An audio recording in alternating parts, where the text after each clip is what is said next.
ತಾಳ್ಮಡ್ಗಿಯಲ್ಲಿ ಹಳೆ ವೈಷಮ್ಯ ಹಿನ್ನೆಲೆ ಕಲ್ಲಿನಿಂದ ಜಜ್ಜಿ ವ್ಯಕ್ತಿಯ ಬರ್ಬರ ಕೊಲೆ, ಆರೋಪಿ ಬಂಧನ.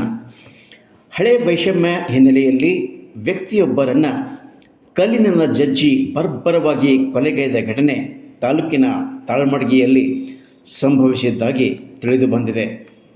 ಕೊಲೆಗೀಡಾದ ವ್ಯಕ್ತಿಯನ್ನು ತಾಳ್ಮಡ್ಗಿ ಗ್ರಾಮದ ಸುಧಾಕರ್ ಕಲ್ಲಪ್ಪ ಮಾಸ್ 34 ಎಂದು ತಿಳಿದು ಬಂದಿದೆ.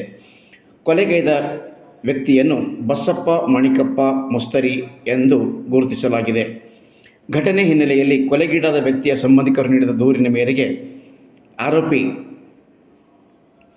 ಬಸಪ್ಪ ಅವರನ್ನು ಪೊಲೀಸರು ಬಂಧಿಸಿ ಮನ್ನೇಕಳಿ ಪೊಲೀಸ್ ಠಾಣೆಯಲ್ಲಿ ಕಾನೂನು ಕ್ರಮ ಜರುಗಿಸಿದ್ದಾರೆ ಎಂದು ಗೊತ್ತಾಗಿದೆ.